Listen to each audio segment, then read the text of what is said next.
Convene at your leisure, Madam Okay. Chairwoman. I think I might give Joanne like another 2 minutes, because if we finish really early, we're still gonna wait until 7 o'clock, I think, right? For the rest.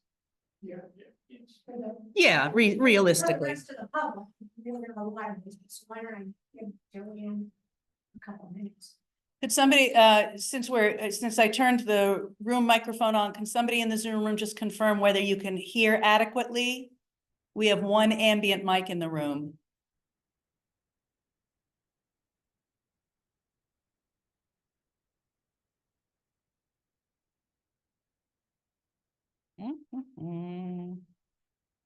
You're on mute. Open the chat window. Ed, maybe if you could drop in the chat, if you can hear us. Oh, there we go. The person who just took themselves off mute on the iPhone, could you confirm whether you can hear us okay? Okay, Ed says he can hear us. Thank you. We're just waiting to call to order until one more person from the MSRAC committee comes in.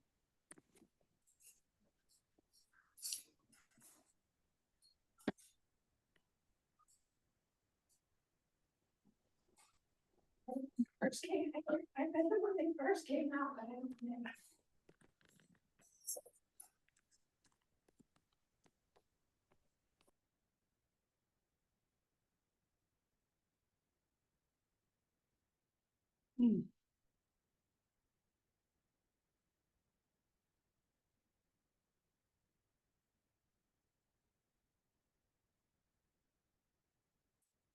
Nasty one out there. It was a dark and stormy night. It's getting dark, so. Rainey came into the town clerk office yesterday, which was a gloomy day, and so it was such a gloomy day, and he looked out the window and said, "Looks like a good day for a hanging." Which I thought was the best thing I'd ever heard.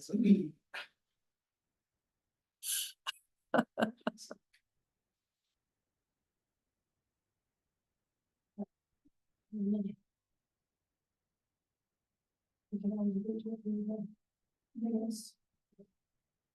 Somebody just came Next in. month. I think that's Joanne. There she is. Here's your quorum. Look at my umbrella, sorry, I'm late. Hey, one. Hey, not too bad, and you? No. Hi. Okay, then why don't we call this special meeting of MSRAC to order at 6:34? We have a quorum of members. So the next item on the agenda will be the approval of the minutes from the November 8th, 2024 regular meeting. So Bernie moved. It was Joanne, our You know how good words do. Joanne, our proofreader. Yeah. Okay, so everybody, all in favor? Aye. Aye. Any opposed? The next item on the agenda is correspondence. Does anybody have any correspondence? I do not believe we have received any relevant correspondence. Okay. Then we will move on to item 4, committee business. The first item under that is the Connecticut Deep 319 grant. So, this is a grant to promote like low impact development and improve stormwater quality. And it would be done in partnership with the Eastern Conservation District. So it seems like the budget range of projects is a couple $100,000 potentially that they're actually federal grants funded by the EPA. And, then if it filter down through the state, and there's a report called the French River Water-Based Plan that evaluates a lot of areas like in North Riverdale, and other neighborhoods, like items that could be incorporated into existing projects that would improve stormwater quality. So that's a good place to give us ideas of what is acceptable, because they're recommended by another 319 grant funded project. And one of the projects does address like the whole Sweet Village area that drains down to Main Street. There's the library, ideas for the library, the river mill, the schools. And so Tara and I had a Zoom call with Dan Mullins from the Eastern Connecticut Conservation District. And to better understand what will be applicable, and also there's matching funds required, like 40%. So whatever project that is proposed, somehow there has to be matching dollars, and they can be in-kind work or state money. Is that true? Well, anything except, and Norma came in, so you have even more than a quorum. Hi, Norma. It can be anything except federal, because you can't match federal to federal. So if it's in kind, municipal, state, or private, that would all qualify as match funding. And it would be a 40% required match. So if it's $100,000 project, 40,000 has to come in match, 60,000 would be what your grant request would be. So some of the projects on the short list that we talked about, because they kind of really tie in nicely with these other projects that MSRAC is working on, is the library papers here. Because that was something I believe they did have grant funding for, and it kind of got lost because of construction going on behind the library that wasn't possible. So that's one project. Another one is potentially something we talked about with Main Street reconstruction, constructing like an offline stormwater quality basin on the property that also contains Two-Hole Pond, because that treats runoff from the Swede Village neighborhood, which was targeted in the French River watershed-based report. And then in the 3 rows, where there used to be, historically really nice big trees lining the streets. And so installing tree filters there and upstream of catch basin, it also would have, nice trees, street trees, and would treat the runoff. So, other things could be up for discussion, but we just have to put together like a plan. And ECCD did offer to write the grant, right? Yes. But the town or the committee, we have to give them a list of these projects could be included. Maybe just like an aerial new site plan. They wanted drainage areas to the various features and some cost estimates. Yeah, the basic information that you would need for any grant, your budgets, your scope of work, some reasonable, description of the details of that scope, not 100% plans necessarily, although if you had them, that would be great. But, just something that they can identify that the proposal is competent, the organization has capacity, your match is demonstrated, blah, blah, blah. The form itself is not that difficult. But I am perfectly happy, and I told Dan Mullins so, not to have to personally write another grant and administer another grant. Also, ECCD has experience writing these grants successfully. So to me, it's a no-brainer since he offered. Absolutely, we're going to take him up on that. And I think it makes it stronger anyway for the town and the conservation district to partner. I think that's generally true of grants. The more partnership and sort of intersecting specialization that you can show, the more favorably they view it. And then I'll come in if I need to review it and like add to the narrative. But so we've told Dan that we'll have everything he needs ready by the 10th of January. The deadline on the grant is the 13th of February. So that should be plenty of buffer time. And I think part of what we were going to want to do is to identify, and Janet and I were sort of talking about this back and forth via email yesterday. Are you identifying the amount of the grant first and then fitting your scope? I actually think we have to describe everything we want to do, then identify how much match funding we might be able to cobble together, and then reverse engineer the application from there, like peeling stuff away until we get that formula. It may not ultimately matter really which order that happens in, but that's sort of the way I prefer to wrap my head around it, is to know the activities, find out what the activities cost, and then trim them away until you meet your potential budget. And we'll see some of the stuff tonight is on that list of possibilities.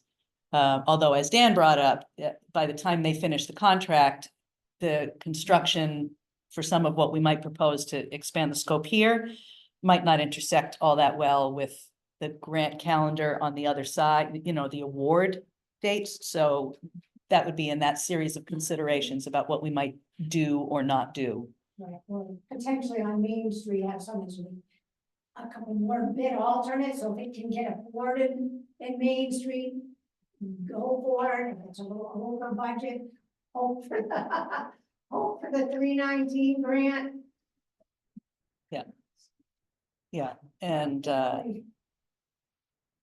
Stuff to think about. We did kick around, I mean, there are other, we could come up with an idea that wasn't specifically mentioned in the French River watershed-based plan. And one idea I floated out there was, if the St. Joe's site is renovated with apartment buildings, if they needed to have site work improvements because they need new pavement art, they need ADA spaces, whatever, landscaping. Like if they were gonna redo all their parking lot and stuff, that they could remove some of their pavement and put in some bio retention areas or rain gardens for the roof. So I think the activity itself would probably be eligible, but that involves another layer of administration because it's working with a private firm and not like a town-owned property. It always is kind of more simple if you are on your own property than somebody's own property. and I will point out that the gentleman who is the developer for the St. Joseph's project is in the Zoom room. We're not going to put you on the spot, but I will say I'd like to talk to you about this later during office hours and see if there might be some way to create a little project synergy there as well. So no pressure to respond now. Right, 'cause that's, right, it's right in the same area. It's right off of Main Street. It drains right to the French River. Just throwing out ideas. Anybody have any questions? Yeah. Connecticut Deep 319 grant? Anybody in the Zoom room have questions?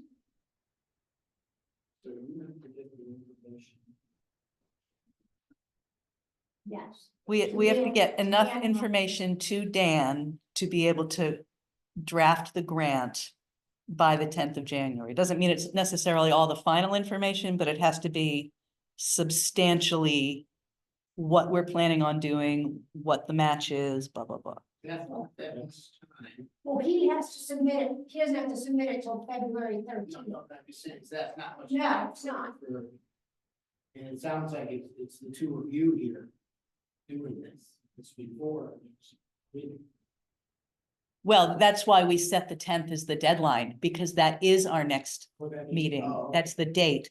So as a group, we can discuss again, is this the final plan that we want to move forward with? And then I will transmit that information over to Dan.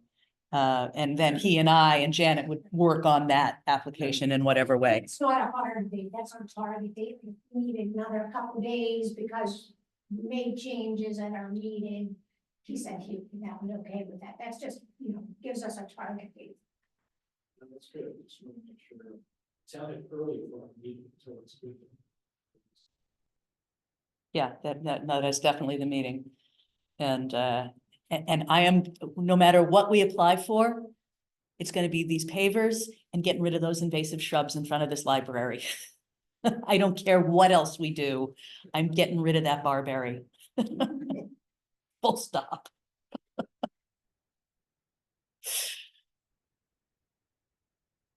And I think you can probably move on to committee business item B, River Mill update. Tiny ratchet forward of the wheel. I did get at the beginning of this week a revised assistance agreement for review. You may recall at the last meeting, we were in this sort of holding pattern because in order to create that bright line separation between what tasks will have prevailing wage applicable and what will not, we've changed it from a pass-through to a direct grant. It was like this endless series of, we asked the state's council to make the adjustment, and they said, well, it's got to come from the state department. So I made the inquiry to the State Department. It took like 2 weeks, but that finally has happened. So I've received that draft.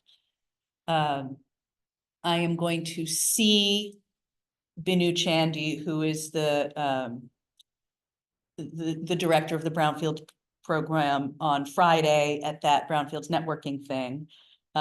Because she and Wayne and I have to run a couple of questions by her. One of the things that has been brought up, and I'm a little cautious about this, is the original grant was for $2 million, but that's almost 3 years ago, and we've had inflationary problems. DECD is apparently escalating some of the grants by as much as 50%. So Wayne and I need to talk to Binu and see if that will fly for our grant. If she thinks so, then that would be another amendment to the existing agreement that would have to be made before we could all sign off. We are still waiting on the signatures from the owner and the middleman, but I spoke to our developer's lawyer, and she believes they are likely to sign by the end of the calendar year, which is not that long from now. That would be a Christmas miracle. I'll make my own Hallmark movie. But that is where we are. So definitely incremental progress on that. And important progress, because switching that from that pass-through to that direct grant really does give that sort of buffer for the rest of the project, which, and I was looking at, when we got the revised agreement, I was looking at the numbers that the developer is talking about. You're talking about $106 million investment in something to get $2 to $3 million of cleanup fund. And we're trying really hard to make sure that his costs don't get escalated by another 15% because of this, the prevailing wage issue. So I'm always cautiously optimistic, and I'm still cautiously optimistic, but that's where we are. Great. Now, we still have 10 minutes before the official public presentation. Yeah. Any ideas? Well, I mean, just to discuss you have to discuss, it's a special meeting, so you have to discuss things that are on the agenda. You can't add things to the agenda. Correct. So any discussion has to be on the topics already raised, but feel free to talk about the River Mill or the 319 grant. Potentially the community investment. I guess we need to save that.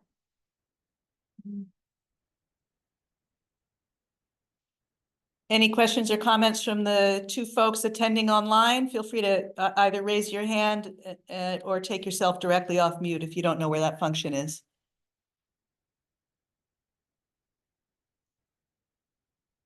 We are going to hold the actual presentation, which is almost certainly why you dialed in, until right at 7, because that's what we promised the public. Bathroom break. Well, No pizza and chips tonight? I did not order pizza and chips tonight. I'm sorry. Her husband would be eating for the. Yes, yeah. It's like a pizza.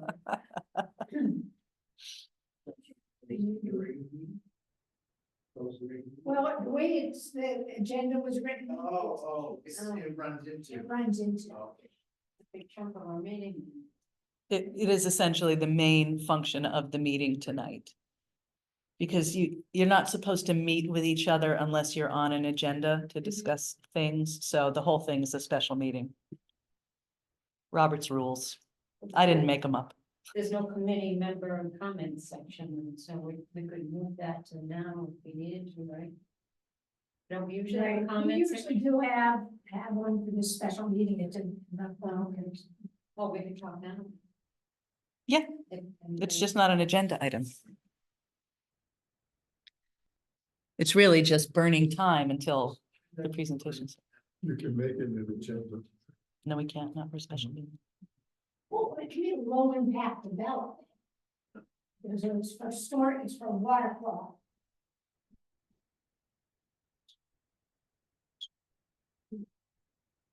Runoff and water quality, so. So one of the things that, Reforesting areas and stuff like that, we had, And things okay. If we're not doing little drive-in theater. somebody.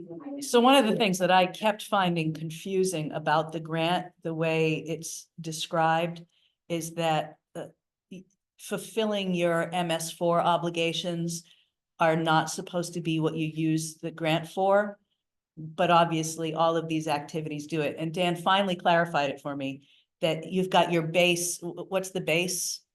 Well, your annual acres that are supposed to be disconnected in Thompson, so. So, and that's like what, 3/4 of an acre or something? So it's anything above your annual. So that was finally what clarified it for me, because that was driving me nuts. It has to be in excess of that you're already meeting. You can't just meet or meet. Yeah, so what we proposed disconnects what, 6 or 7 acres? So it's like 10 years worth of. It might not be quite that much. Are there any town buildings that aren't putting their downspout gutter system underground? That sounds like it would qualify. It probably would qualify. Yeah, like there could be like rain gardens in the town hall and, the report actually mentions quite a few things at the school. Fixing erosion problems, again, tree filters, a hydrodynamic separator near one of the dumpsters, which I don't know if anybody knows what that is, but it's like usually a precast concrete structure, like an oversized manhole. It's filled with pieces that like it allows the oils to float up in the water. It's like a spiral formation, so all the debris gets like blown out of it. And so that's used a lot of times in commercial settings when there is a lot of like trash in the parking lot, cigarette butts, sand, oil from cars. So one of those was proposed right near the dumpsters. Yeah, I don't know how it's configured well enough.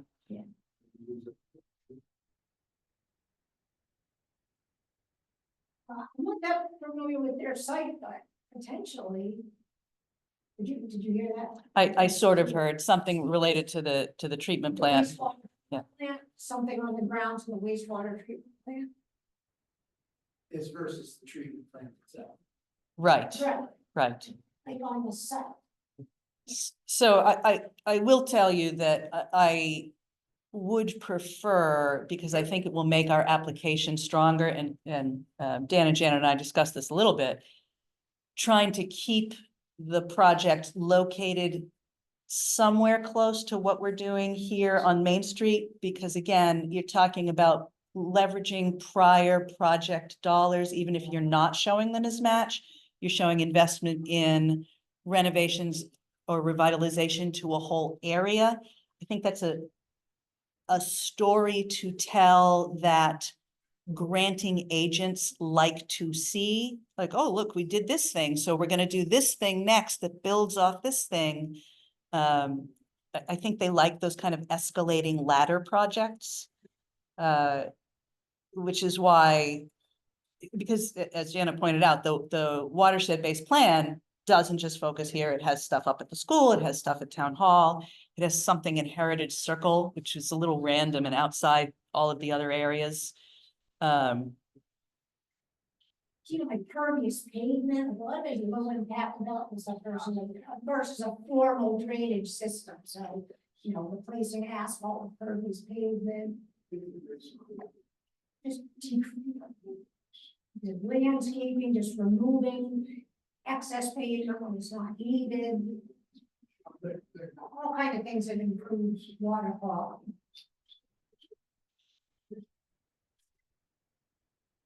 People are filtering in ahead of the 7 o'clock presentation. We've got 3 minutes to go on that, so we are in the room just holding that till 7. For the sake of those who are going to dial in just for that. 2 minutes to go until we'll turn it over.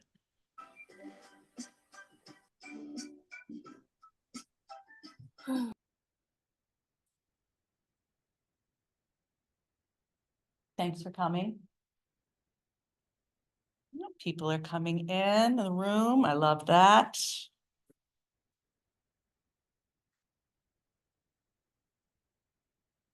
Anybody else from the MSRAC have anything else they want to discuss on either of those 2 items in the next minute and a half to fill the time?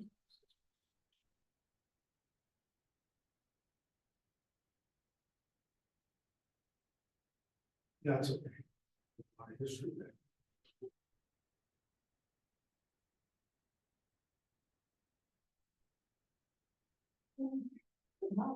Excellent, thank you. Come on, 1 minute to make any additional comments on the items on the agenda. You guys can do it. I'm an old radio professional, so dead air kills me.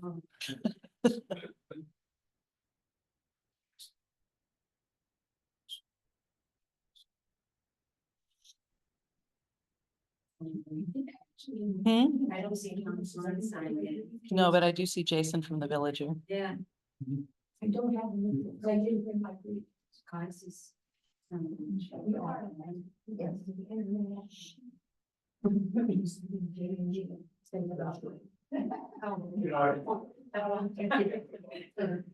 I said, give me a copy. I said, sure. I'll give you.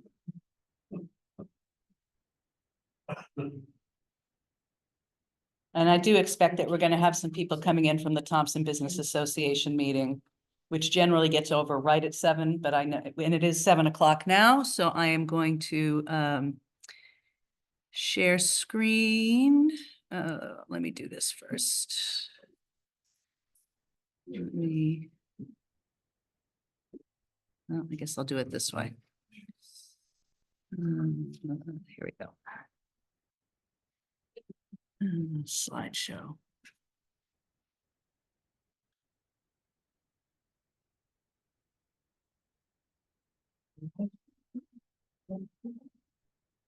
Okay, we are now sharing screen. So it's 7 o'clock and I'm gonna turn it over first to Janet Blanchette because this is a special meeting of the Mill Sites Redevelopment Advisory Committee, of which she is chair. We're going to try to keep this moving pretty well so that the bulk of the time is given over to Yu Young Lin, who is our design engineer on this project. So take it away, Janet. So I guess we are now officially on item number 5, public presentation. the DECD Community Investment Fund Project. There's a lot of people behind me, I guess I should. Yeah, and we just have this one microphone, so maybe cheat over to here. The screen, but I also. So, welcome, thank you all for coming on this dreary, dreadful December evening. You're gonna hear a lot about some of the things planned for Main Street and then the big new Community Investment Fund grant that we got. I'm here as chairperson of MSRAC, and we have several members of our committee with us this evening. If members, would you mind raising your hands so you can?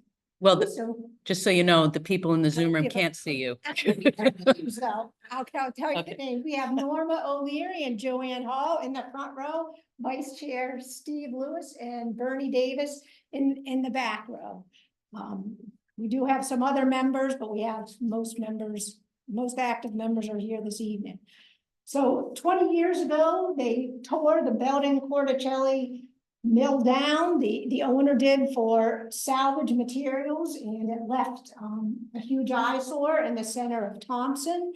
And so a committee was formed called the Belden Corticelli Improvement Committee with the purpose of trying to do something with that site. And that led to seeking out grants to help that brownfield site. And so that was the first grant we got back in 2010. In 2010, we got a grant for that, and it was an environmental assessment grant. And one thing leads to another. The next thing you know, we got an environmental assessment grant for the river mill right across the street. And at that point, our scope had kind of expanded beyond just the Belden Corticelli mill site. So our name was changed to the Mill Sites Redevelopment Advisory Committee. Because as it says on this slide up here, our charge is to improve, enhance, and promote the town's mill sites and projects within the downtown Grosvenor-Dale and North Grosvenor-Dale area. So studies are great, and they lay the foundation and the framework for all the rest of the development or renovations to follow, but they're not tangible. People can't see them. Nobody probably knows we did anything. So we were kind of happy in 2020 and 2022 to be able to do some construction project that people can see. And so one of our projects was the new sidewalks and granite curb for about 1.5 miles on Riverside Drive. Actually, our consultant Freeman Companies, who's going to be the consultant on Main Street, designed that project. It totally improved safety, walkability in downtown, so people can get to those businesses, restaurants, and post office and town hall. And it was a happy coincidence that the state DOT repaved the road as well the same year. So we have this beautiful street view coming into town. Another project we worked on that was visible was the reconstruction of the Blaine Road intersection. That was primarily done for safety reasons because there was so much evidence of people slamming into the fence at 630 Riverside Drive. But the secondary benefit to the town from that is it did remove a bunch of surplus pavement that was draining with any kind of salt or sand straight into the French River. So now you'll notice those shoulder areas are landscaped with rain gardens. It can filter out runoff that's coming off of Blaine Road and Riverside Drive.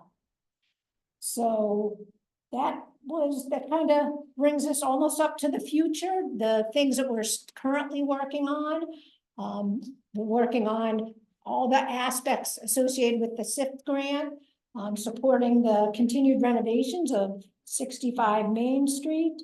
We still do work on 630 Riverside Drive, the original Belden's Mill site. We meet, developers continue to kick the tires on that site, and we meet with them whenever they show interest and explain the details of the site. Still working on forwarding the progress at the River Mill. So when one of the other things that MSRAC does is we obviously we work very closely with the Board of Selectmen and the staff. You can grab a chair over here. It's a chair over camera. So can you be more specific on where we are exactly at on the Belding's Bromville site and what the town can do? Because that's a major safety issue.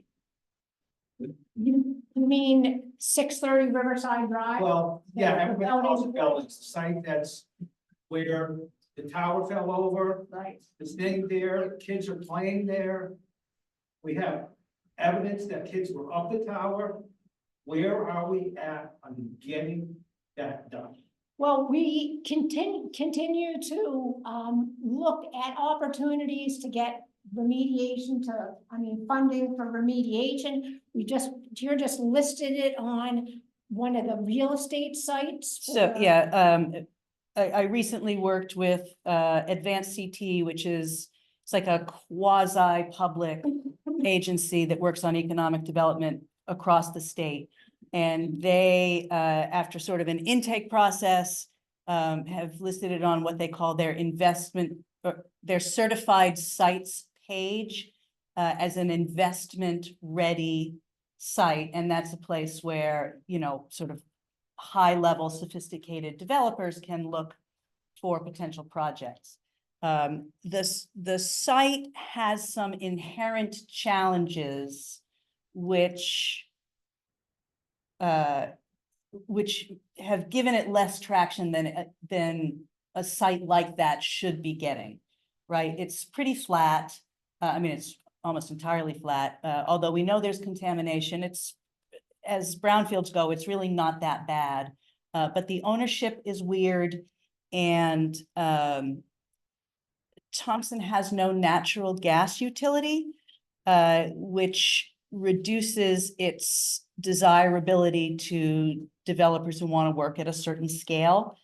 It's not a fatal flaw, but it is a complicating flaw. I did have a conversation with somebody from Connecticut, Green Bank and Eversource about if we get developer interest there, pitching it as a pilot program for geothermal to the site.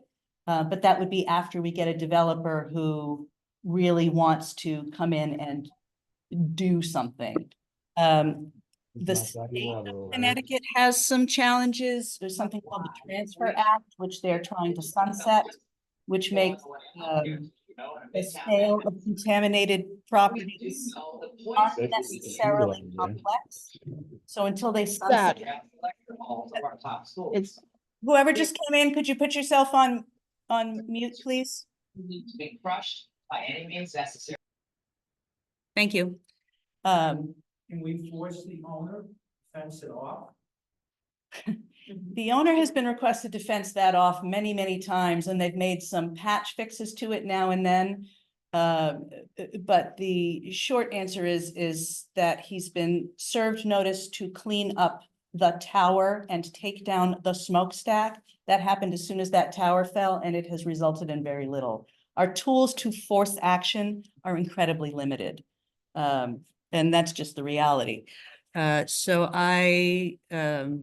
it's not, they're never perfect answers, right? If they were perfect answers, we'd just do it. We just were incredibly lucky that nobody got hurt. We are, absolutely. I do want to stay a little bit on schedule. Okay, that's all I wanted to- Yeah, and we are going to have more public like Q&A comment at the very end. But again, we want to make sure that Yuyan gets the bulk of it. Janet, if you're okay, I'll hand it over to Amy. Sure. Yep. Well, actually, I just wanted to add one thing that so far up until 2024, the MSRAC committee has helped administer $2.7 million worth of improvements into the downtown Thompson, and that's getting this new. Thank you, Janet. Welcome, everybody that's here tonight. I just have a few quick words to say. Number one, this grant, thank you, Tara, again, for getting this grant. But what it really is also attributed to is our foresight. The fact that in the last couple of years, we've been able to see things that need to be fixed plan for them. In the case of Main Street, I think it was in 2022, 2021, 2022, that we appropriated funds for construction documents, for engineering of Main Street. So we planned ahead, which put us in the position to leverage it against grants. We've done that with Buckley Hill Road bridges. We've done that with the library roof and the school track project, as well as the HVAC system. We have to continue to look ahead to the future, see what our needs are, and plan ahead so that when grant opportunities come along, we can take advantage of them. And this is a great time for us. It's exciting that it's $4+ million. $4,047,484. It's exciting, but the great thing is that this Main Street area can be revitalized again, and it's gonna all be in conjunction with updates to 65 Main Street and of course the 929 Mill, and hopefully in the not too distant future, 630 Riverside Drive, the old building site. So I'm excited for what's ahead for Thompson. Good things are ahead for us, and let's just keep progress moving. So, and I'll turn it back over to Tara. Thank you. So now unfortunately you have to hear me talk, which everybody has heard ad nauseum, but I do want to talk about what the SIF grant is, because that is the grant that is funding the activity that we're primarily going to be talking about tonight. You know, you can certainly read what's on the slide, and that's really taken from the State Department of Economic and Community Development website for this grant. There are a limited number of communities who are eligible to apply for it. They have to be identified as public investment communities or alliance districts. It's which has to do with the school system. It is because Thompson is an alliance district that we qualify to apply. There is no match requirement, which is magical. Because one of the things that prevents towns from undertaking projects is that most small towns are cash poor, unless they are remarkably wealthy towns. But even towns that present as very wealthy, if their tax base is all residential property taxes, they're probably actually not really as cash rich in their municipal setting as you might think. So that's a huge bonus to be able to not have to say, we're proposing a $4 million project and we're going to have to match it 20%, 40%. We did leverage, meaning we showed prior investment, as was mentioned before, with designs that we've already done, projects that we've already done, like the sidewalks. And when you spin together that narrative, you get to demonstrate that you're really looking at your whole cloth project. So the SIF grant was approved for 8 rounds of funding. There is no cap on what communities can apply for either. And some of the larger communities have gotten lots of money, like 10, 12, $15 million investments. Ours, therefore, is relatively modest in the scale of things. Where was I going there? Oh, and capital improvement projects or planning projects are what you do. It's one or the other. We chose a capital round, and the application, which resulted in the $4,047,484, titled "Reweaving the Fabric of North Grosvenor-Dale," as a reference to our history as a textile production area. This is the 3rd time that I applied. So 3rd time was the charm. And really just tightening that narrative up every single time. So we had great support from our elected officials, both of our state senators, our Congressman Courtney, all kinds of community support letters from organizations, individuals. So we really ran the gamut and showed that we were ready to move forward with that. And then this next slide. And these are just little illustrations of the 3 main activities that were described.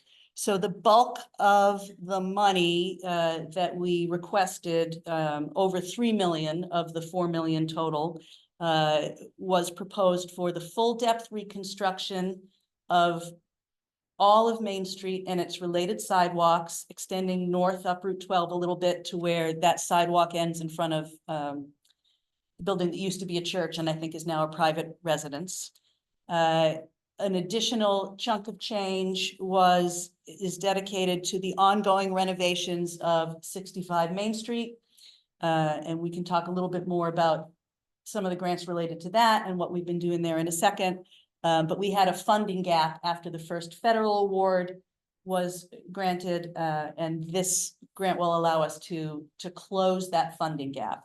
And then the third main activity is the renovation of Swanson Park, which is the Veterans Memorial Park that comes around the bend on Route 12 and is across from Milltown Grill.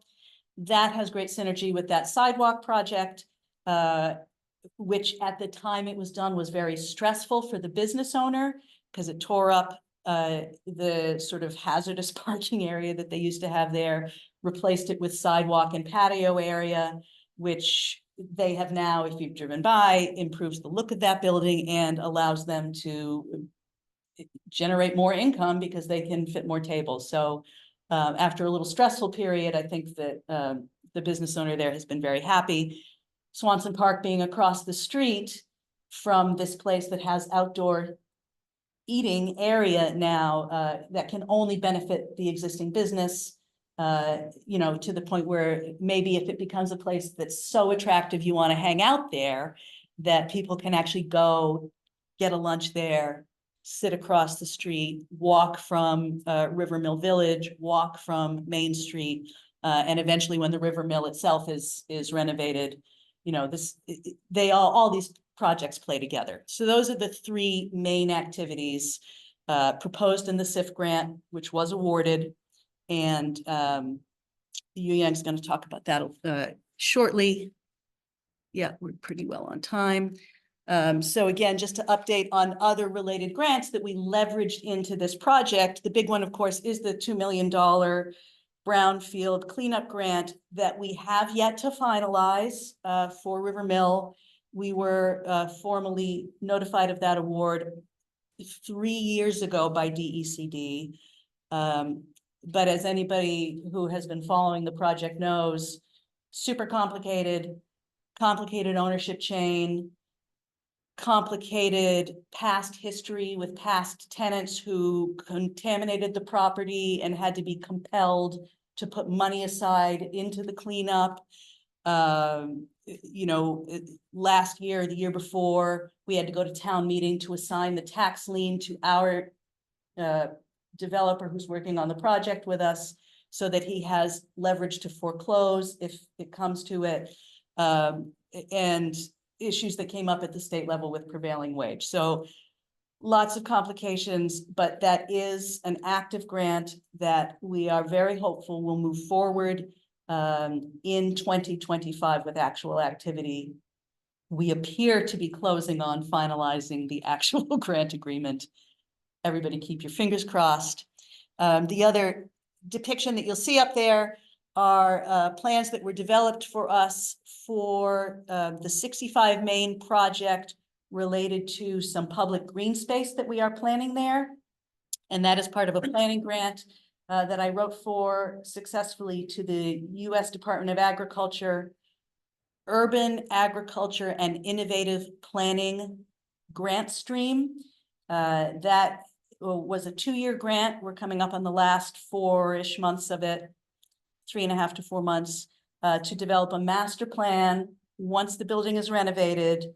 And many of the people here have been to these meetings, to have a small business center for work share space, connection to the career paths coming through the high school, interns, and eventually, as we sort of incrementally grow the function of the place, to have incubator programming for all kinds of small businesses, but with some concentration on agriculture and food system businesses. But then related to that, not just the property of 65 Main itself, which is about a ½ acre in that neighborhood. You can see this really lovely plan with these trails here. There's about 3.5 acres of the Riverside Park parcel, which is currently inaccessible to the public, but could be accessed through that town-owned property at 65 Main. So we have site plans being drawn up now, following on these concept plans for future work there. So future grants would enable us to construct that park. So it would be a major beautification and environmental improvement in that neighborhood. So all these things are related, and I just wanted to talk about them in brief before I turn it over to you, Yang, so that you can see that, you know, when I titled the grant Reweaving the Fabric of North Grosvenor-Dale, that really was what it was meant to do, was to create a whole cloth renovation and revitalization of what was once the economic core of the town, so that it has the opportunity to move forward and again be the economic core of the town in a way that's consistent with where we are today, right? That mill's never going to produce textiles again. It's going to be mostly housing with some mixed use, like neighborhood scale businesses. But given that, you know, times have changed, how do we change with them to make the community more economically vibrant? So that's my bit. And I will now turn it over to Yu-Young Lin, who is our design engineer on that main component that we were talking about, which is the reconstruction of Main Street. And Yu-Young, I think I'm going to have you bring your easels over here so you can be near the microphone because you're much more soft-spoken than I am. All right, I think I can just use the mouse here. Okay. I'll get out of your way. You can have the chair. So before I start, I actually had my survey team did a drone fly of the Main Street. So I'm gonna just show you the clip of this drone fly. It's about a minute long. So you have a new perspective of the Main Street.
I'm just taking this chance to showcase the new technology that my firm can do.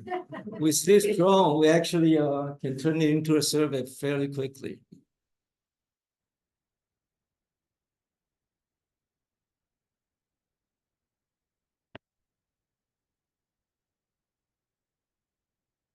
So my name is Yu-Young Lin. I'm actually a licensed professional engineer, licensed in Connecticut, Massachusetts, and Rhode Island.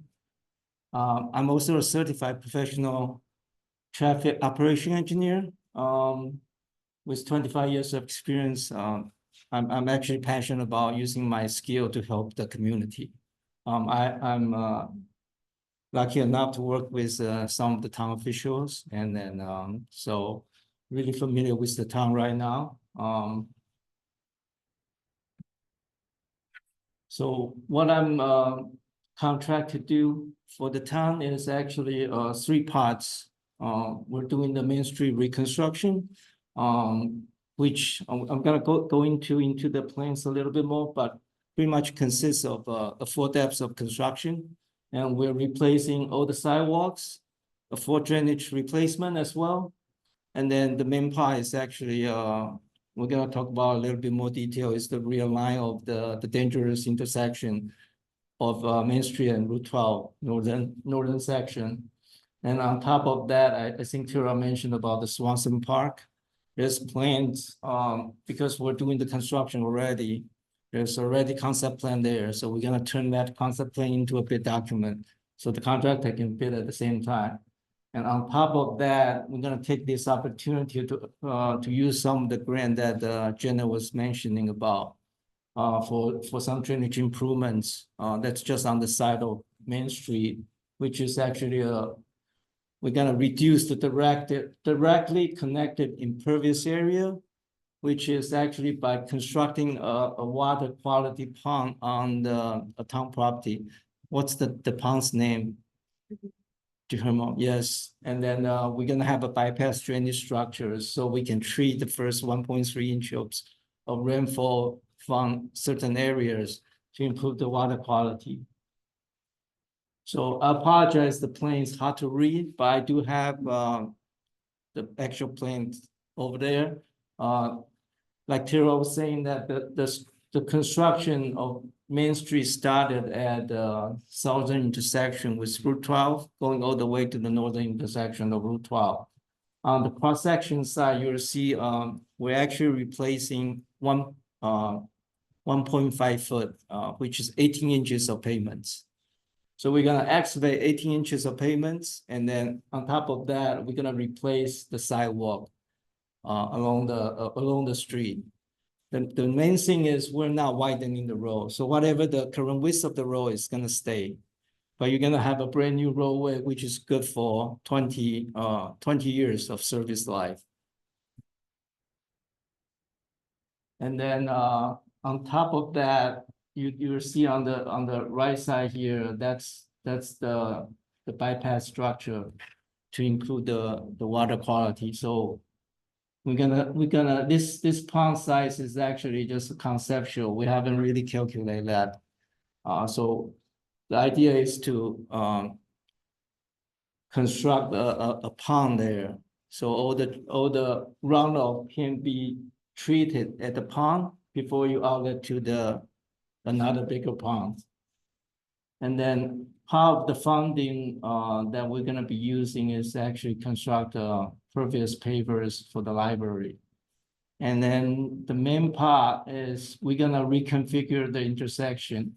So it's no longer has the channelized island at the intersections. Everything is gonna be teed up together. So you only have one entrance in and out. With these configurations, we actually tested the turning movements for both the school bus and the truck, fire trucks. So they can maneuver this, and by doing this, there's two benefits, because you're actually slowing traffic down from Route 12 going into Main Street. Without this, people just drive through that intersection without slowing down. Now they're forcing to make that harder turns to slow down. So that's one of the benefits. And then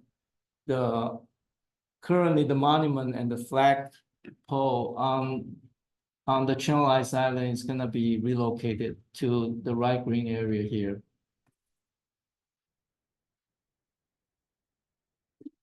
So this is the existing condition of the intersection.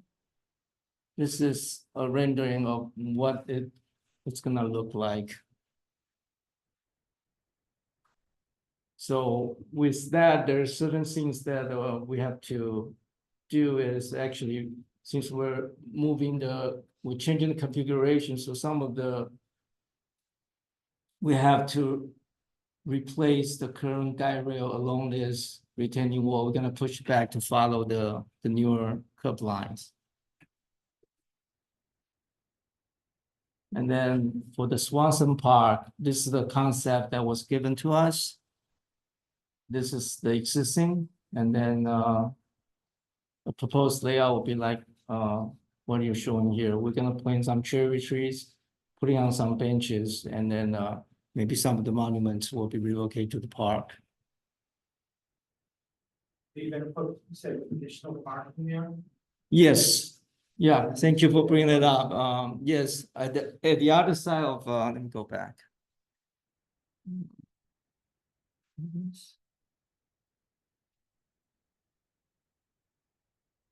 So on the street right now, you only have maybe four parallel parkings. So what the idea is, we're gonna cut into the grass area a little bit, so we're gonna make it a diagonal parking, so there might be. While you're right in that screen, I think the parking on the bottom of Rawson Ave is dangerous. Right here, Yes. Cars come down that Rawson Ave, you're parking right next to the stop sign. I feel somebody's gonna get hit there, crossing that road.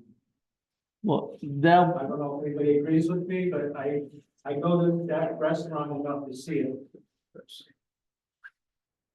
the parking was not part of this project, but that was as a result of relocating of some of the front parkings in front of the restaurant. Who actually owns that land where that parking is?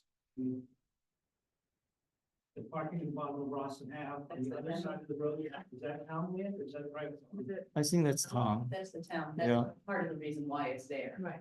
And it's also within so many feet of the stop sign, I thought you could park with the stop sign. So that question. But the state DOT approved all of their plans. Yeah, I think, I'd rather park across the street. We, for whatever it's worth, we went through a lot of discussion and iterations of. a different layout of the Because parking. The restaurant business was very concerned about those genuinely dangerous spots that used to be there. And DOT did not like some of the options that were presented. They did approve this one. Yes, So, yeah, I think that's compared to what was originally people backing out into the curve.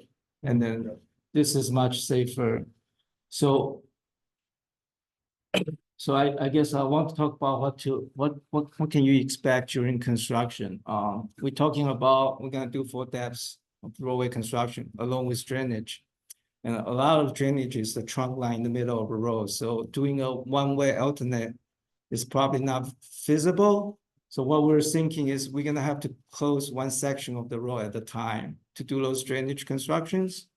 And then we're gonna have to keep the existing drainage part of still in the workable status when we're putting the new structure, because they still have to treat the existing rain events that's happening.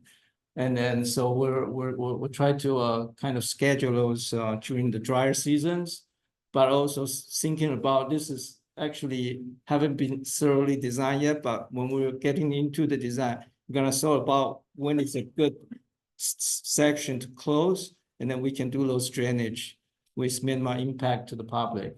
So because of that, we're anticipating we're gonna have to do short detours. And then we won't allow through traffics. And then but we're gonna make sure that we design something so all the residents and business still have access during construction. Our preliminary estimates for 3 projects for Main Street reconstruction is currently at 3.5 million, which includes the pervious paper at the library. And then the DCIA reduction project is probably about $200,000. And then Swanson Park, since it's not adjacent to the Main Street, so we put it as a bid alternate. Depending on how the bid came back, if there's funding available, we're gonna have the same contractor do the work. So for the schedule, we're currently looking at finish up all the survey by the end of the year, which we get the wetland flag done. I'm trying to get the survey team out in the next 2 weeks. And then anticipating preliminary design be done by end of January. And then submit that for town review and comments, and then get the final plan bid document done probably by the end of April, and then go out to bid. Starting construction, starting June. And then going into probably just winter shutdown December. That's the plan. That's my presentation. I guess we're open for questions. Is sending out for bid in April and expecting construction to start in June. Is that a realistic, that 3 month time frame realistic for to firms to actually, starting firms to actually be able to start? That's kind of an ideal scenario, yeah. We usually, once we put something to bid, it's about a month's of time to get bid resolved and review those. Depending on the contractor, if they have availabilities, and then we get a notice to proceed, and then they can mobilize quick. It's probably a reasonable time frame to have them start in the summer. Yes, sir. Yes, closing off Main Street where the monument is. So what, all the traffic that's coming up from the bakery area towards, and they want to go north and we go, they're like gonna have to do a loop to get onto 12, and they're gonna have a lot of traffic. You're talking about, let's see. I'm trying to get onto Route 12 north. We're just trying to get up. That's fine. Well, they're not gonna be down there. Oh, yeah, true. Yeah, right there, they go left, right, To take a left after that. for the bus stop. So when they are constructing this intersection, yes, there has to be, this to Main Street will have to be closed. So they have to go to the other end of Main Street. I'm not worried about these people, I'm saying once they finish product. The traffic coming up Main Street heading north. You're gonna have to take a sharp left to go back onto Route 12. Yes, The traffic, they will have to make the left, they have to make that left turn. well, let's turn right on that bend.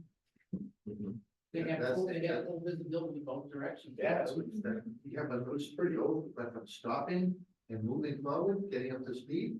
But That's you not still have good. to stop, you have to stop now. They do have to stop, but they have to stop at the monument on level area. And go straight up. Now you take it left. I, Take a left, correct. yeah, I believe, And Market Street, is that gonna be a one-way street still, because it's not now? I mean, it is legal, but it's not. there's gonna be advanced warning signs to warn the drivers about this, intersection. So we might be able to ask them to slow down. Good luck. Yeah. Okay, thank you. And again, Market Street. Okay, if we go back to Swanton Park. Yes,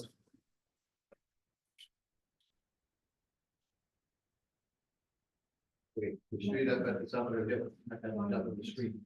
That is currently a one-way street that is not, fully enforced by any means. Every day I see cars parked in the wrong direction. That's this, still going to be a one-way street? I believe it is existing, it's a one-way street, yeah. So it's not enforced at all. The project scope did not include There's no sight line changing here. how the traffic went down, There's no sight Just- line to get out. adding the little parking. Plus angle parking is gonna take up more of the road space, reduce the room people have to go That'd the be wrong nice. direction. That would be nice. Okay, thank you. Of course.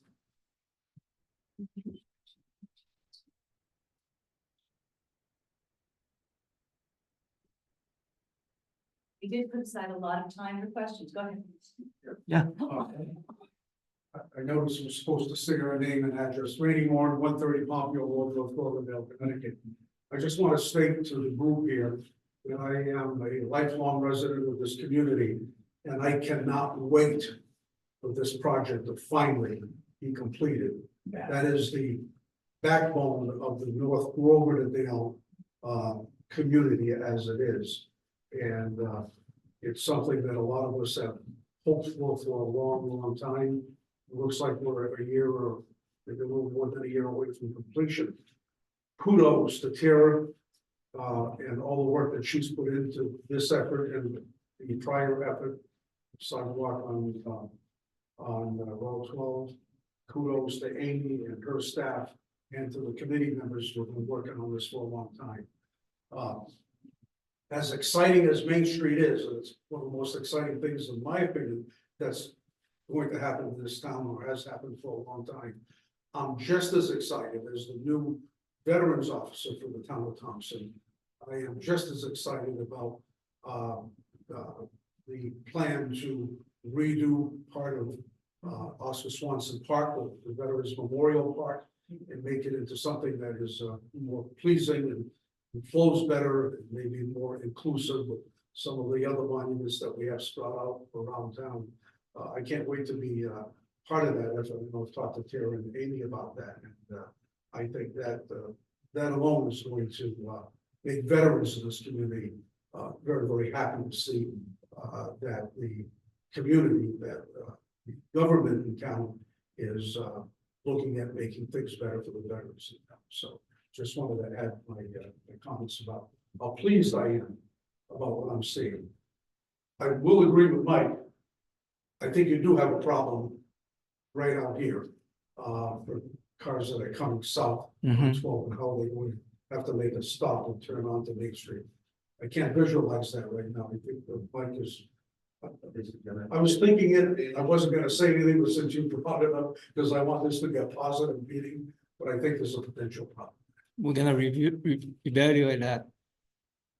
So just to build on Rainey's commentary about the parks, because one place where I think we do have some opportunity to discuss design in a community forum is in how the disposition of not just Swanson Park, but that bumped out the new intersection, which would replace the island. You know, what's been shown in the renderings is that those monuments would relocate to that new island, which is one great opportunity, because right now, you certainly can't use that space for reflection, unless you feel like crossing the state. That's a good point.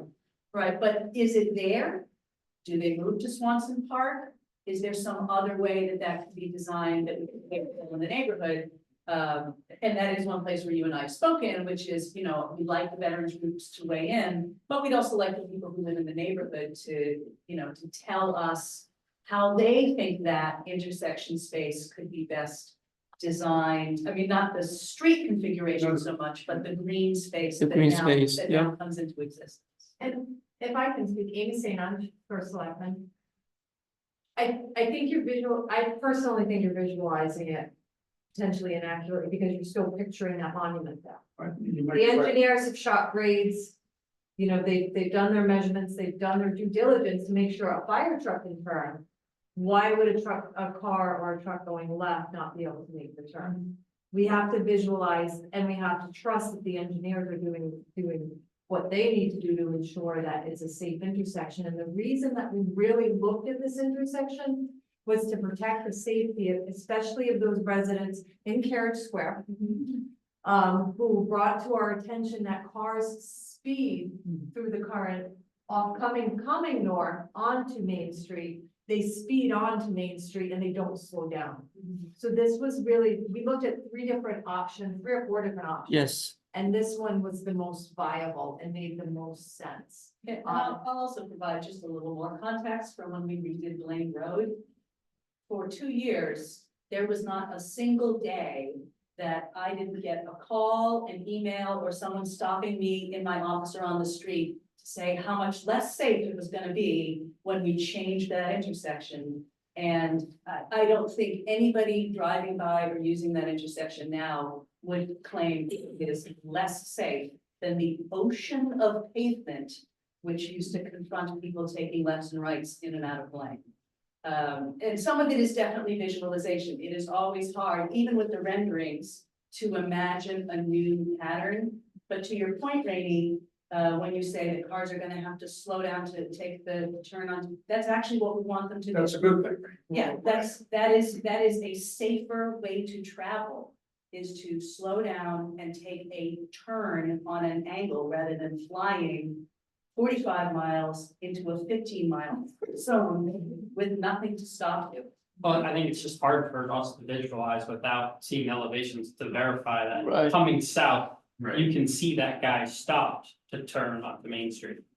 But if you can see that, then yeah, there's no problem. Yeah, there's good sign The end lines. result is good. There's a good sign line there. We did Yeah. check that. Oh, my name's Dan Bennett, 115 Lavey Road. I just wanted to add to that, like, to the Blaine Road thing. This intersection is so similar to Blaine Road. it works fine. You come to the end, the road comes out right at the corner. But it's very easy to make a turn either direction, to turn in or out of it. And I think this intersection is so similar to that, I don't see where it's a problem. And for additional calming measures, our Public Works Director, Joe Tasic, who's been involved with looking at the designs with us, had suggested, I think it's at the back entrance to the library where it meets School Street, adding not only another crosswalk, but a stop sign there. So that would, again, slow people down one more time before they enter onto the main part of Main Street. In fact, did we talk about a four-way stop there? Yeah. We might have talked about a four-way stop there. Yeah, we also talk about adding speed bumps on the road, but that was I think this idea trumped that. Yeah. We also talk about one way. Yes. Yes. And we fixed that pretty, Yeah. when this popped up, we said, oh, this is so much better than one way. Yeah, I was gonna say that there was like 3 or 4 alternates looked at by the first selectman, the fire marshal, the public works director, and all the members of his back, 100, everybody voted for this option. Looking at the other one. It may be the best choice you have out of the options. No, it looks good. This is- Yeah. Mike Cool, 18 Bucket Drive, involved. The sidewalks, how wide are the sidewalks gonna be made? 5 foot. 5 foot. Yes. So they're not gonna be like on Route 12 where you have the telephone pole in the center of the sidewalk? No, the telephone pole, if there's gonna be in the sidewalk, there will be a minimum 3.5 foot based on ADA guidelines. But we're not gonna relocate all the We can't. utility pole. Yeah. But at least make the distance around the pole seem, Yeah. you know, 5 feet, 3.5 feet, whatever. Okay, thank you. Surely more people have comments and questions. Look at how much time we have. Main Street, Yes, sir. we're envisioning that as a future of saying that it's a residential area. Any the thoughts of having any more businesses back on Main Street is long gone. No, not necessarily. And why I brought that up is about, did you think anything about parking on Main Street? I think whatever. Unfortunately, I'm old enough to Yeah. know what some businesses there. We are really not changing the configuration of Main Street. Whatever existing parking on street is gonna remain. It's really just this reconfiguration at the intersection. The rest is actually full depth replacement and drainage replacement and the new sidewalks. So I don't anticipate any less or new parking on this project. Yeah, so if we're physically constrained from widening the road, which we really are, because you're talking about people's properties, whether they be residential or not. We're stuck with the dimensions that we have. What I have said is that for some unknown reason to me, there are no parking signs on Main Street, which are silly. For a lot of reasons, one being because we don't have traffic police, so what is the purpose of those? But another, to talk about like concerns that residents have and thinking about how neighborhoods actually work. Parked cars, on-street parked cars, slow traffic. Because as it turns out, you're not as likely to travel if you perceive that your travel lane is narrower, you're gonna not go as fast. Parked cars on streets protect the pedestrians on the sidewalks from things, mishaps. So there's really, I mean, you probably can't have parking on both sides of the street, right? Because it's not a very wide street.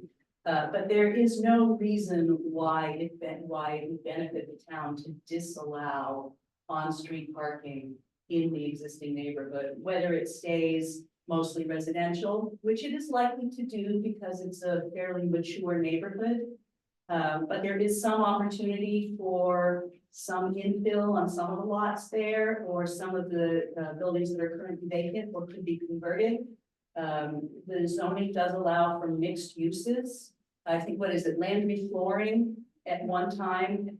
I mean, the storefront is still there. I don't think it's active, but at one time it was storefront, ground level, apartment above, which probably goes back to what you remember, right? Oh, About yeah. when it was an Rear guards, economically, furniture, you name it. yeah, when it was an economically My TV. successful district.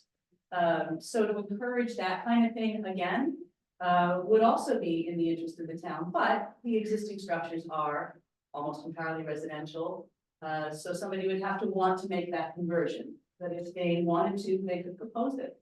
And that would work out well for all of them. Somebody had a hand up, Jess? Not necessarily to Main Street, but in regards to Mr. Koval's concern for coming and making out, we could always make the petition to the state to change the sidewalks that are further up on Riverside to potentially go to a 3D style painted sidewalk, which would make the vehicles coming down Route 12 slow down. Because when you see something that looks like it's raised up above you, the first thing you're gonna do is apply a brake. So that could be a position to work with the concern in regards to those vehicles making, but that would have to be a petition to the state, I would assume, because that is a state. Yeah, probably, because it's the state route. And interestingly, you're not the first person to raise those sort of optical illusion crosswalks. I'd like to see one on Buckley Hill because nobody stops for that crosswalk. You can take the light. People don't even know it's there. I mean, I walk the dog every day. Considering the way Yeah. it's built, yeah. Yeah, it's because of, Yeah. because of how it follows that hill. So if you want to go back to when I first came on, right, so 5 years back, so after Mary Ann, my predecessor, had written for me about some of the grants that laid the foundation here. One of those was something called a BAR grant, the Brownfield Area Wide Revitalization Grant. That was essentially a planning grant. And the consultant on that, which at the time was CME, and they were absorbed by some larger company, they did 5 or 6 intersection studies plus sidewalk studies that the MSRAC committee then sort of discussed and chose from. That's actually how we ended up on the Riverside Drive sidewalks as the first project, and then moved on to Blaine Road. The Buckley Hill intersection was one that was very closely looked at. And what we just, and this is actually under the previous DPW director too, what we all kind of decided was that it made more sense to approach the state after the River Mill project is underway. Because one of the reasons they don't want to put a traffic light there, for example, which is one of the ideas, is that the traffic counts don't justify it, even though it's our most dangerous intersection, the actual number of crashes Isn't statistically enough for them to want to do it right now. but if you have now the added density of 300 households in immediate proximity to that intersection, now it's a different case to make. And that was why we started with sidewalks and then Blaine Road, and now locally, we're able to move on to Main Street because of, as Amy pointed out, the choice, after we had some success, to invest in the ability to do something next. Each thing builds off the next thing. When you're talking about that general area, I just had an idea that, did you ever think about, I know there's gonna be a bridge replacement there. Amy knows more about that. Yeah, did they ever think about doing a canal fill, like they did in Mechanicsville versus bridge? I think the idea was bad in the ground. I just didn't know if you ever thought of the idea, which I did one day driving. Since I did it in Mechanicsville, when they filled in the railroad, Where are McKinnon's? really close to the right way you are, right where the airline trail is, think- which they never did, because now we're going 100. Right, right. Yeah, I'm thinking it was just a massive amount of bill and engineering. You could go with a little bump too. Right. So I just didn't know if you ever thought of that idea. I'm not, I am not involved in the bridge, so I Right. can't answer any of that, but, you know, there's so much potential in the neighborhood, like and I'm sure I'm not alone in this, like, sometimes it just kills me, right? Like, you look and you go, oh yeah, they decided to bring the building Porticelli Mill down. Thinking at the time, right, that was the great choice, that somebody was gonna be more interested in a flat piece of contaminated lands rather than a building which had some contamination on a piece of land. Well, we can all see where that was, right? And you can't blame the impulse to want to maybe start flat or fresh. But what does experience teach us now is that is actually a harder sell. In addition to some of the other problems with that property. Really after the fire, the building was gone. Yeah, and that's before my time, so Yeah, maybe building were really bad. it may have been the only option. But it is an option that really was like, you don't want to repeat it. So. You know, I drive through not just Thompson, but like all kinds of towns that maybe have empty storefronts or whatever, and all I see is like a chance to do something new. But in order to do it, you have to like do it on purpose and not just let it sort of laissez-faire, maybe happen, maybe not happen. Because that's just, it won't happen. It's, you know, I drive by there and the little building that's still like there, I remember my aunt Tracy used to work in that building. The little garden, The little guy, yeah, she worked there. was it a library? It was a guard check. That, you had to go through there to get in.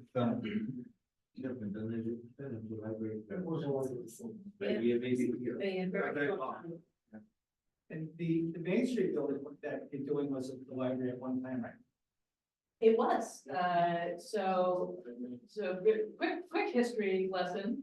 It was deeded to the town in the early 20th century by the Turtelot family to be the rental residence of the superintendent of schools. I love telling the story only so that I can say this thing again. After the $20 a month rent was submitted to the town, the excess that was required to maintain the building would fund the class trip to Washington, DC. Yes, true story. So then, I don't know, I've heard various things. I think it's like maybe the late 60s was the last time it was used in that way, and the Miscavige family were the last ones to live there. So then at some point it becomes the library. I don't know how much of a buffer there was in between those things. And then it becomes the Teague home base, until they moved up to the building on the hill there near the school. And you know, it's been empty ever since. And for all those years that it was empty, it's kind of like the reason that things either sit or get taken down. It seems like it's this white elephant, right? Because the town is, as we said before, towns are cash poor. You can't expect a place that is funded almost entirely by residential property taxes to take risks on new ideas. But it's still an asset if you can bring it back into productive use. You have something that you own outright, right? There's no mortgage on that. But the only way things like that happen is through grant funding. So, you know, I was super lucky to tell that story and get state and federal agencies to believe that story and invest in it. So we're gonna put it back into public use. The side steps, something's gonna have to be done with those, and foundation side. Oh, some of that's already been done. Foundation's already been addressed, maybe not fully, but yeah. You should go by. So what's happened under the first award that we got, which was $240,000 from the Fed. It's been completely cleaned of hazmats, so it's a total bed on the inside, all the asbestos, all the lead is out, with the exception of like 2 staircases that had to stay in there for, you know, the next, so you can get up there to fix the next thing. Inside and out, all the lead, all the asbestos, all the whatever, taken away. It's got a brand new roof on it. It had foundation work done and siding repair. And now that it's been fully painted on the exterior. So the next step on the renovation is the interior renovation, which is what the SIF grant is meant to then close that gap. So amazing progress made already, and just walking or driving down the street, the difference it makes in the neighborhood right now, even as an empty building, is huge. Well, and you saw too, once work started on that 65B project, the multi-family that was on the side of it, new balconies, outdoor access stairs, new siding, you're starting to see, when you see one start to go, then they all start to go. There's two houses on Yeah. that road. Now, It's got that's two- all new yeah, siding. yes. Yeah. So now you're starting to see a little bit more of that, investment of people putting more money back into their own properties because they're seeing it happening with their neighbors. Imagine what it would look like with the new street and sidewalks. Yeah, that'd be nice. Oh, the history there is unbelievable. What about light fixtures actually on that road?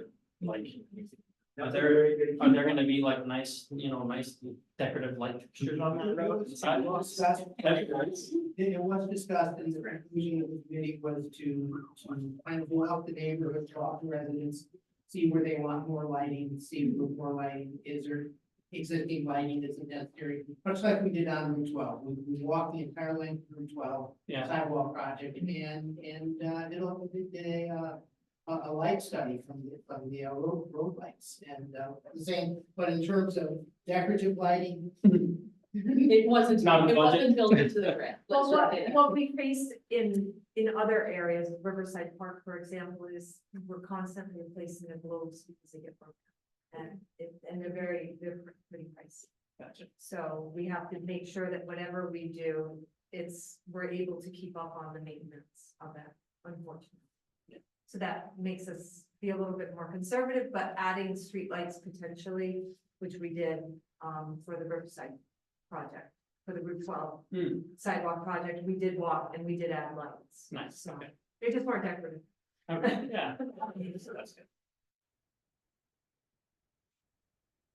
St. Joseph still moving forward? Yes.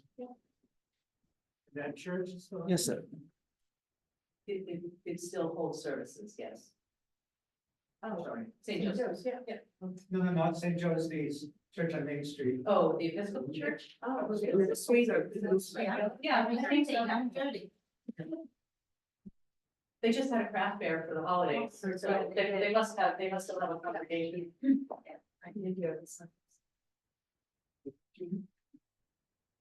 I mean, is it possible to move up your timeline a little bit just to ensure that the bids could go out a month earlier, so to speak, to ensure that the work does start this year, next year, It's actually compressed quite a bit because, Yeah, Yeah. I would say that timeline is actually aspirational.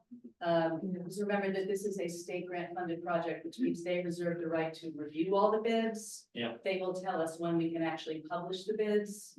So that December, I mean, some of the stuff we can do. right, And technically, we can start accruing expenses, but since we didn't offer up any match funding. right. We can't start accruing expenses until I have a signed assistance agreement with the state. And the state does not move it. And that's just a fact. but is there a point where you're like, okay, it's too late, we're not gonna start because it's gonna lead into the winter where that maybe the end product won't be as good? So we say, okay, we delay. No, I this mean, year. if that's the case, I probably won't start next year. We'll probably just delay the paving, because Okay. what matters is really what you're putting under the ground during the Yeah. winter doesn't affect the final party, but the final 2 layers of bituminous that we're gonna schedule it, so it's paid at the same time. Yeah, and we did run into things like that with the sidewalks. It wasn't this sort of Right. depth of complexity of project. Mhm. But by the time we got all of our approvals and went out to bid, it was very, very late, and we got one bid. And they started really late in the year, so they come back in the spring. But that's part of what Yu Young as the design engineer and the likely construction administrator would determine. In part of his role is, what becomes the practical thing to do. Exactly. Do we know the age of the water line here? I know, 3 Rose, I believe that whole area was done, but I don't know how. I can remember the Main Street. They water just line. did Main Street in 2021. But that works out nice. In Yeah. fact, part of the money that we had received from significant water towards the paving project was used towards the engineering. And the sewers on Main Street, those are all well below any drainage pipe work that's gonna be done. As of That one, we're still engineering right now. We're compiling all the underground information to facilitate the new drainage design. But we're gonna minimize the conflict. We have up to a whole half hour. Yeah, well, the sewer lines are done. Digressing, we suggested. It's up to you guys, but I just wanna say, we have all up to the whole half hour, and we don't wanna flog a dead horse, but, I want everybody to have a chance to ask what they. Sarah, you want to check with the people online if they have any questions? Oh, yeah, we can, now that we're on sharing the presentation.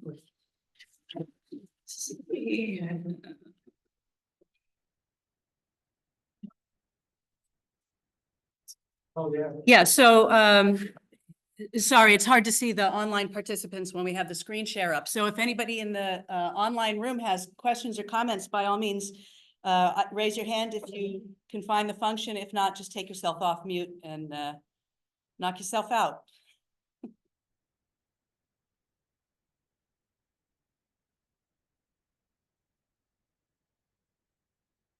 Come now.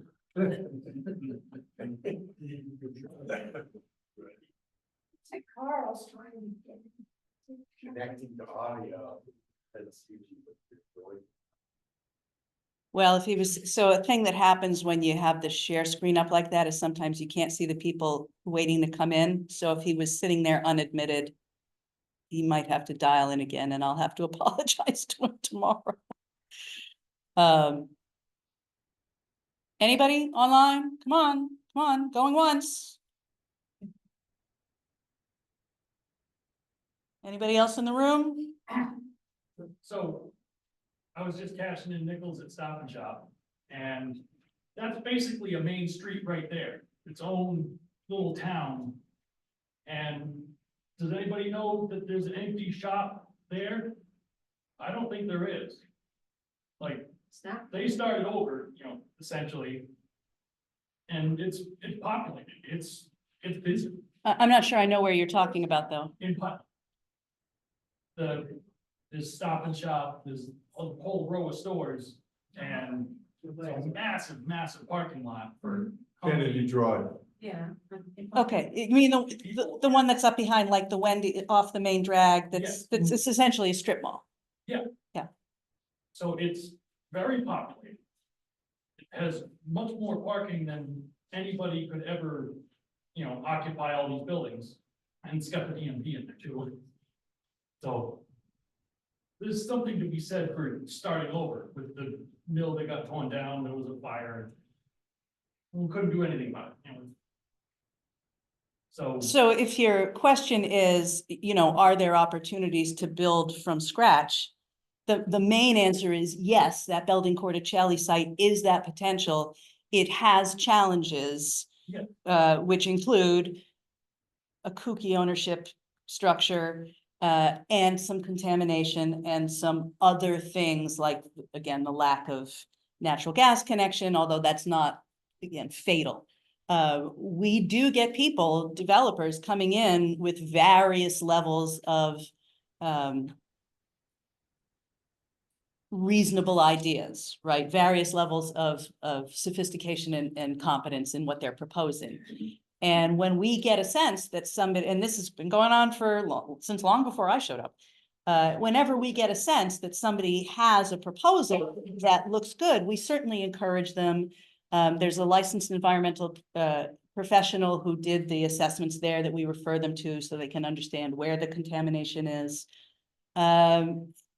But then they have to make the decision to move forward.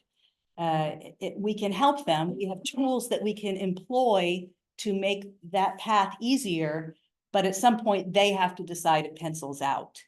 And we just haven't had that yet, but we will. I don't know when. I can tell you that everything that we do in the district and in proximity that makes it more appealing for, let's say, somebody to put in a small retail complex.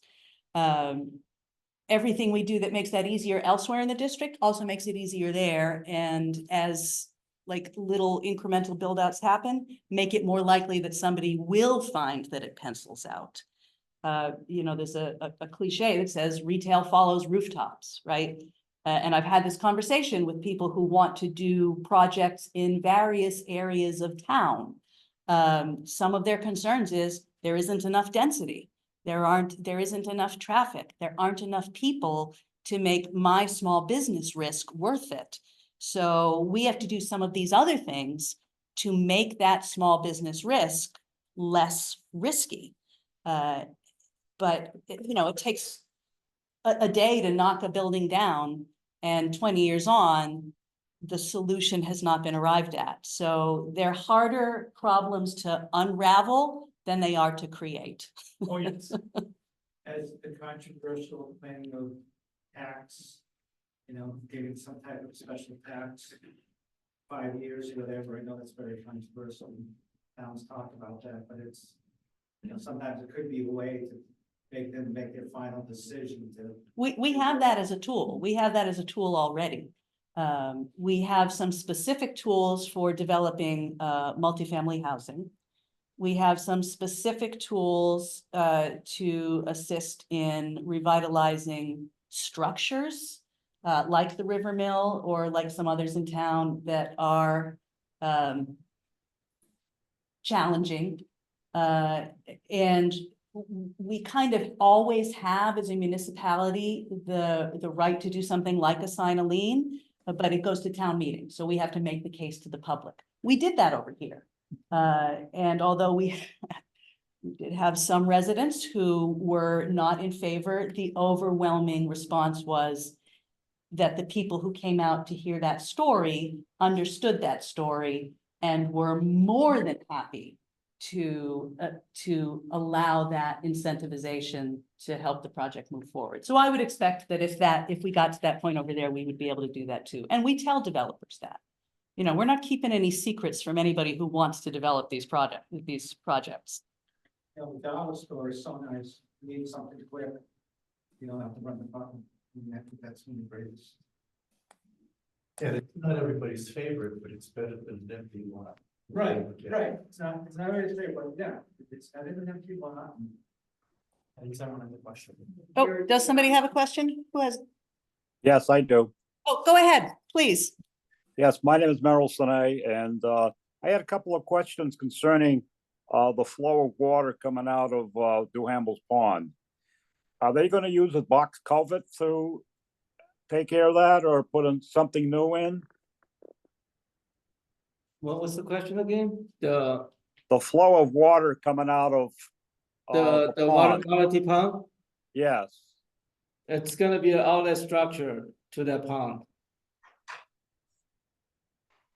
So they're gonna They're put a gonna, new they're gonna box connect culvert, or the same one gonna stay there? box, it's not, it's gonna be another pipe outlet to the pond. The pond will be connected through a pipe. Mm-hmm. All right, so is it gonna take it from where the small dam is, or is it just gonna take it from the roadway?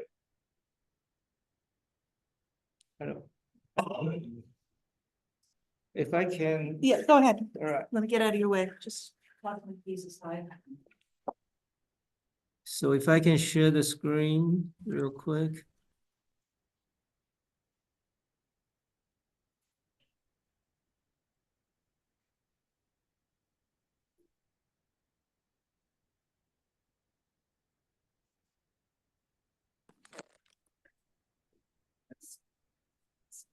Can you see the screen right now?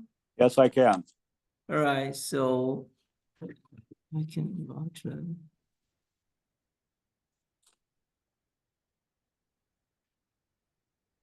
So right now, this hasn't been fully designed yet, but the idea is there is gonna be a small pipe connecting this water quality pond to the bigger pond. So that's actually a new pipe. Okay. My second question is concerning the proposed new intersection of Main and Riverside Drive. Yep, A number of times I see people coming down from, let's say, the park and walking on the sidewalk on the left side of the road and coming all the way down to the driveway to the library. And from there, they walk up Riverside Drive, and there's no sidewalk there. People going to Floral Ave, for example, or just going up to Riverside Drive. And I'm so scared of people coming around the corner on Route 12 going south, going to hit these people. There's no sidewalk. there's currently no sidewalk on this side of the road. Yeah, there's no sidewalk there. Right. I don't believe there's sidewalk all the way on that side. Am I correct? Right, no, it stops at the, So there, at so the the- library. so does it mean they're not supposed to be on the road if there's no sidewalk? So he's just concerned they're gonna get hit. Right. Yeah. Okay, Most people do walk that. Yeah, yeah.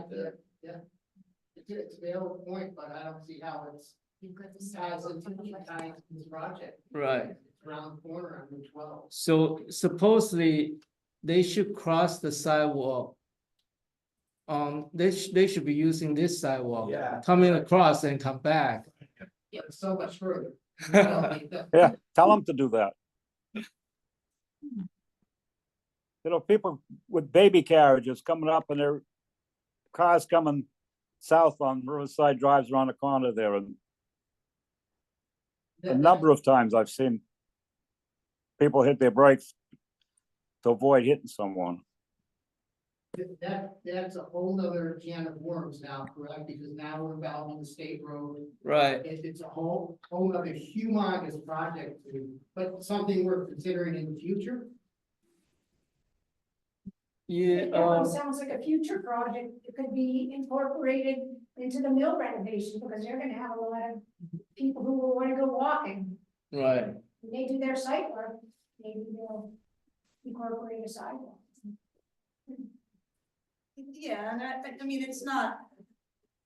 It's all like hypothetical or projecting, but so if you're coming off Floral onto a sidewalk, which will now be repaired, and there's now those extra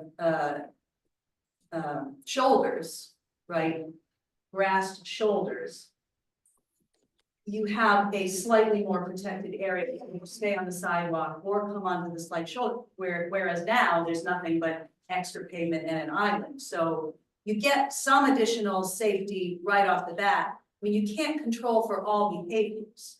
If people have a choice to do something and they do the thing that is less safe, if it's because they have no other choice, that's something you have to look at, but there are actual choices here. You could cross at the crosswalk, come down and then cross, or you could continue on the sidewalk down to where there will be crosswalks into the library from the back.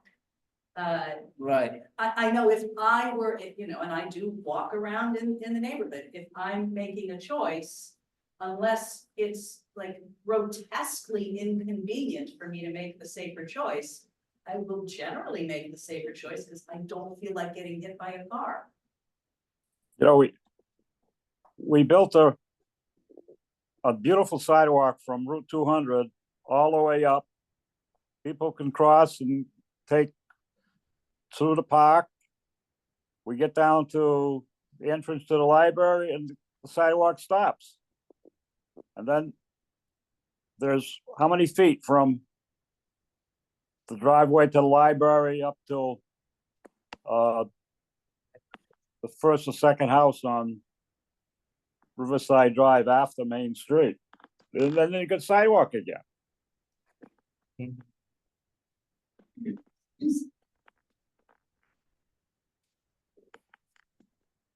Thank you.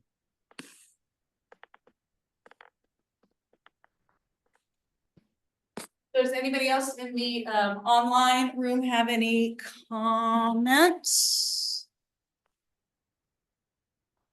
Oh, look at that. We've got 10 minutes left, so still open for comments unless we have exhausted ourselves, which is certainly possible.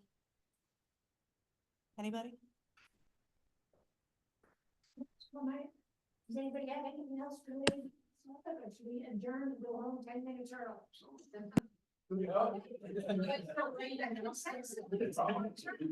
Motion to adjourn, 8:21. Thank you, everybody who dialed in and came in, and thank you to you, Yang, and everybody.